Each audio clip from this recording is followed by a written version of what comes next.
Hello, everyone. Welcome to the Redmen TV and your latest episode of Oppo Preview. My name is Dan Club. I am delighted to say I'm joined by Lucas Navarette from Managing Madrid ahead of Liverpool, welcoming Real Madrid to Anfield. Lucas, how are you, mate? You okay? Hello, Dan. Looking forward to this episode, and thanks for having me as always. No, my pleasure. Absolutely my pleasure. Looking forward to it. Looking forward to this game week. Lots of things to look forward to at the moment. Yeah, we're here, of course, to get sort of the Spanish take and the Madrid take, if you like, ahead of this one. Before we sort of delve particularly into the game itself and what could happen and all that sort of stuff, just Madrid in general and the start of the season. Obviously, 4 points behind Barcelona right now in La Liga. That gap is shortening, however. Big 3-0 win last night, I should say. Yeah, how's it been domestically so far for Real?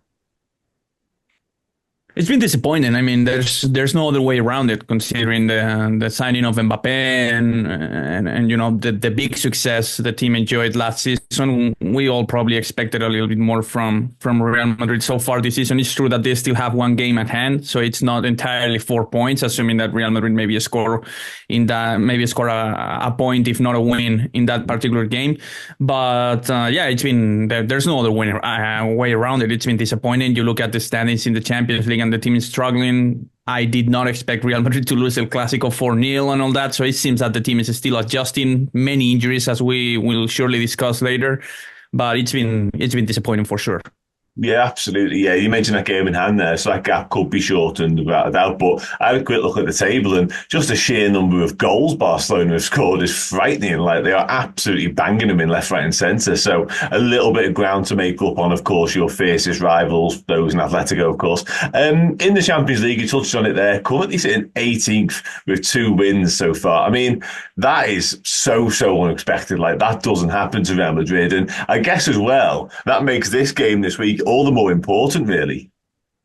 Yeah, absolutely, absolutely, and it could be even worse because remember that comeback against Dortmund. I don't know if you actually paid a lot of attention to that, but it was quite a dramatic comeback. At the end, it turned to be a pretty comfortable result, all things considered. But the team could have easily gone 0-3 at halftime, and it would have been catastrophic. So it could be even worse than it is right now. So yeah, this game is huge, even though this new Champions League format.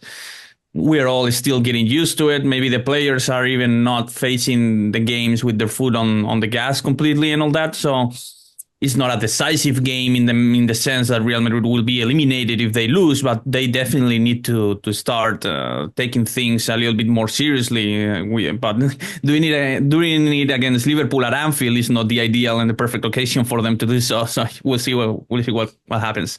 No, absolutely. It's interesting, as you say, because nobody is quite sure sort of what getting through this group looks like. And obviously there's getting through automatically, then there's the playoff element of it. But no, you're right. I think to make life more straightforward for yourselves, you want to get as many points as you can quickly, because then later on you might be able to rest players and do a bit more rotation. But as I say, as it stands, Real Madrid don't have that luxury right now.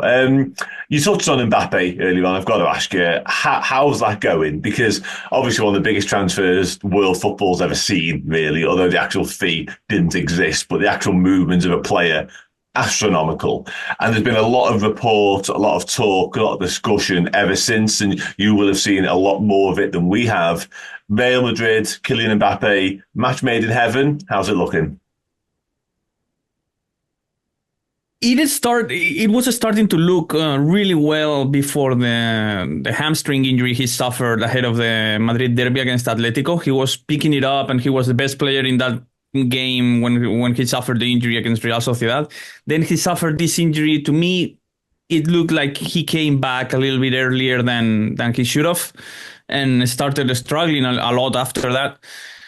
His performance in El Clásico was terrible. You can clearly see that he started to lose some confidence after a few games here and there. He was a very big positive and a big highlight last night against Leganés. So I'm pretty sure that he'll start to show his quality, even though he's been struggling and kind of adjusting and adapting so far. It's interesting. Maybe we can discuss this now since we're talking about Mbappe. That Ancelotti made a big adjustment last night with regards to his position. He started Vinicius in the center of the attack and allowed Mbappe to play on the left. Mbappe obviously looked to be more comfortable in that particular spot rather than playing in the center, but I don't know how sustainable that is, playing Vinicius as a center, as a striker. So we'll see how that goes, but maybe Ancelotti is trying to increase Mbappe's confidence by allowing him to play in his most natural spot so far.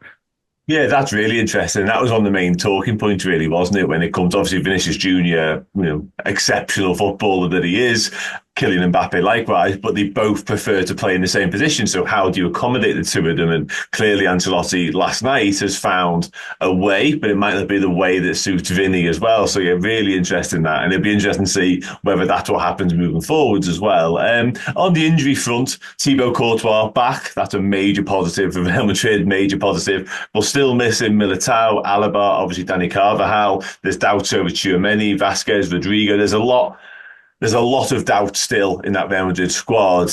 How healthy is it looking? I noticed as well, I think I'm right in saying there was only 7 players on the bench for that game, which is less than there should have been. So, yeah, a bit thin at the moment. Very, very, very thin. And to me, in my opinion, doesn't look like Tchouaméni and Lucas Vázquez will be back in time for this match against Liverpool. So it looks like we'll see Asensio starting as the center back. Never ideal, even though the kid has looked very promising. The academy player, he's an academy player. To me, where he will struggle the most will be with the physicality aspect of the game, especially against a very physical team like Liverpool. I'm a bit concerned about that because I'm not entirely sure that you can trust him when the ball is in the air and all that. But yeah, very, very thin with regards to the defensive line. Hopefully, maybe Rodrigo is still questionable in my opinion for the match in Anfield. Not that Real Madrid will need him a lot in that particular game because on the offensive side of things they are a little bit more deep at the moment. But yeah, the defensive depth is quite the lack of defensive depth is quite shocking at this point. Yeah. Okay, yeah, so a couple lights potentially, maybe something Liverpool could look to exploit and target. In terms of the key men, obviously Real Madrid are absolutely stacked when it comes to certainly top heavy when it comes to the midfield and the forward areas you just alluded to there. Vinicius Junior, Jude Bellingham, Kylian Mbappe, the list is endless of quality. But in terms of form and in terms of if players are going to make a difference in a game like this, who would you immediately look to? Who are the players right now who you think he could win this game at Anfield for us? Interesting question. If I'm not kind of allowed to pick one of those 3 offensive options, which are kind of too obvious, my mind would go to Valverde. I think he's kind of built for these physical games, British-like style of games at Anfield and all that. His physicality, his work rate is unbelievable, even though he will probably be forced to play right back in this particular game. But I think he will help Real Madrid in a big way against a very physical team, a very intense team like Liverpool. I think Valverde is like perfectly built for these kinds of scenarios.